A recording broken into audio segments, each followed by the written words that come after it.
na siya ay tinakot at hinaras ng kampo ng Farmally. Yan ang totoong modus nila. So this is the real pattern here. After testifying in the Senate, witnesses are harassed and threatened, and then suddenly flipped. So let's call this what it is: witness tampering, fake news, psychological warfare. Fake news!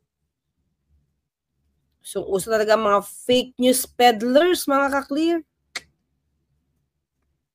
Dapat ang mga kasinungalingan ay yung mga fake news peddlers na ni-recognize na fake news peddlers, no? Medyo mag-ingat na kayo sa kanilang mga sinasabi. Diba?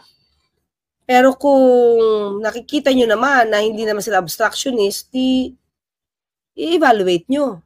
Pero kung kitang-kita nyo na wala na silang ginawa, kundi talagang, naging fault finder, beware.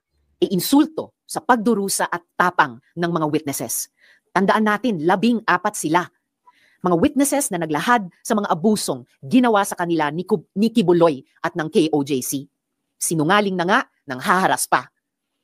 Michael exposed people who trusted the Senate with their stories. And these are people who were already afraid.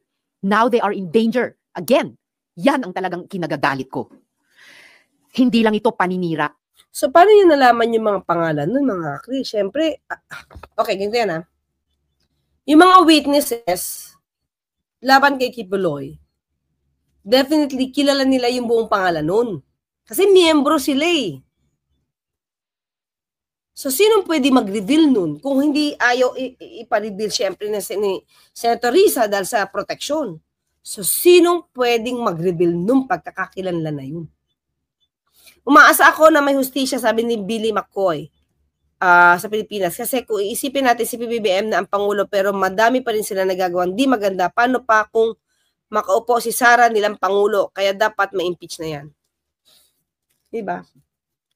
O, tandaan natin, si Pastor Kibuloy, sanggang dikit kay BP Sara, sa mga Duterte. Tandaan natin, sinabi rin niya, nung hinahanap, si Pastor Kibuloy, ano sabi niya? Baka daw nasa langit na. Nakipag-cooperate ba siya sa mga otoridad? Diba? Hanapin ko nga yun. Wait lang, mga clear. Kasi this is the way, should this be the way a leader? The way she should act?